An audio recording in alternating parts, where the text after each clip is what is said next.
మీ పెద్ద అబ్బాయి వివాహానికి వచ్చారు, అలాగే మీ రెండో అబ్బాయిని ఆస్వాదించడానికి వైఎస్ జగన్మోహన్ రెడ్డి గారు వచ్చారు. జగన్మోహన్ రెడ్డి గారు మీ ఇంటికి రావడానికి ఏ విధంగా చూస్తారు? ఆయన ఆశీస్సులు ఎలా అందించారు మీ పిల్లలకి? ఈరోజు ఒక దేవుడు వచ్చి దీవిస్తే ఎంత ఆనందం ఉంటుందో అంత ఆనందం పొందడానికి జరిగిందన్నమాట.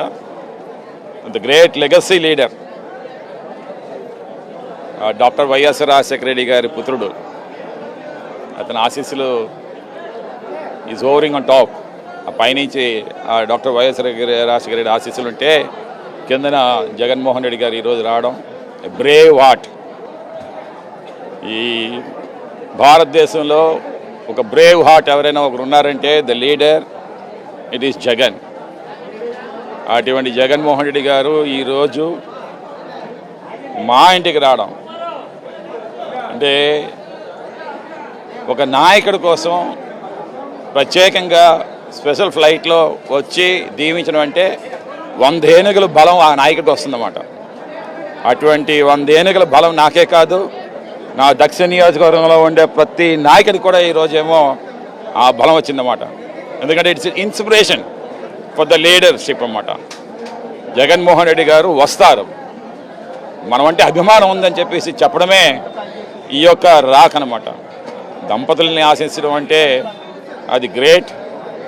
యాజ్ ఎ ఫాదర్ నేను చాలా హ్యాపీ ఫీల్ అవుతాను.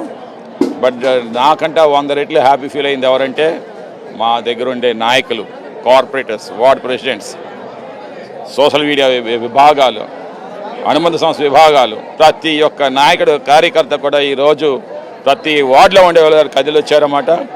అతని రాక కోసం అతనిని ఒకసారి చూస్తే చాలు 1000 ఓట్ల ఎనర్జీ లైటింగ్ వస్తుందని చెప్పేసి దానికోసం చూశారు. అది జరిగిందని చెప్పేసి నేనైతే చాలా సగర్వంగా ఆనందంగా చెప్తా ఉన్నాను అనమాట. సార్, చాలా మంది లీడర్స్ అంటే వాళ్ళకి తగ్గ వాళ్ళ దగ్గర కానీ లేదంటే డబ్బు వాళ్ళ దగ్గర కానీ వైఎస్ జగన్మోహన్ రెడ్డి మాత్రం మత్స్యకారులకి కానీ ఒక వెనకబడిన వర్గాలకు చెందిన రాగలంగం ఇంటికి కానీ అలా ఏ విధంగా చూడాలి? మత్స్యకారులు అంటే అతి ప్రేమ కలిగిన లీడర్ ఎవరంటే జగన్ గారు చెప్పాలి. ఎందుకంటే నేను చూస్తా ఉన్నాను ఈ మధ్య సోషల్ మీడియాలోని వెరీ స్టూపిడిటీగా వాళ్ళేమో స్క్రోల్ చేస్తా ఉన్నారన్నమాట. అర్థం చేసుకోవాలి ప్రతి మత్స్యకారు, ఎందుకంటే నేను మత్స్యకారిని కాబట్టి నేను చెప్తా ఉన్నాను అనమాట. మత్స్యకారి ఇంటికి ఏ నాయకుడు వచ్చారు చెప్పండి? రాలేదు కదా. గతంలో ఎన్నో సంవత్సరాలు నేనేమో తెలుగుదేశం సేవలు అందించాను, నా ఆస్తులు అమ్మాను. ఎప్పుడైనా సరే ఒక్కసారైనా సరే లఘు దర్శనం ఎమ్మెల్యేగా ఉండి నేనేమో ఫైల్స్ పెట్టుకొని తిరిగేవాడిని. కానీ ఈరోజు వచ్చినంటే కౌగులించుకున్నారు జగన్ గారు నన్ను, ఇదే ఇక్కడ ప్రజల ముందు. తర్వాత మత్స్యకారులు అంటే ప్రేమని చెప్పాలంటే వలస వెళ్ళిపోతూ ఉన్నారు గుజరాత్ వైపు, వెస్ట్ బెంగాల్ వైపు, అక్కడెక్కడో సముద్రంలో బంగ్లాదేశ్కి దొరికిపోతూ ఉన్నారు, అక్కడ పాకిస్తాన్కి దొరికిపోతున్నారు. ఏంటి ఎంత దుర్గతి ఏంటి?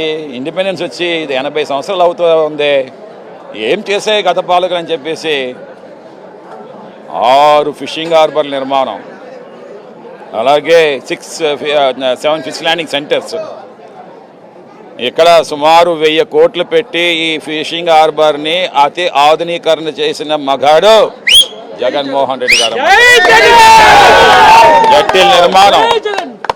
జట్టిల్ నిర్మాణం, అలాగే పోర్ట్స్, షిప్పింగ్ పోర్ట్స్, 4 పోర్టులు నిర్మాణం చేశారు. ఎందుకు చేశారు? ఒక షిప్పింగ్ పోర్ట్ వచ్చిందంటే బ్రేక్ కూడా వస్తుంది, బ్రేక్ కూడా వచ్చిందంటే ఫిష్ అక్కడికి వస్తుంది, ఫిష్ అక్కడికి వచ్చిందంటే అక్కడ ఫిషింగ్ హార్బర్ నిర్మాణం చేసుకోవచ్చు.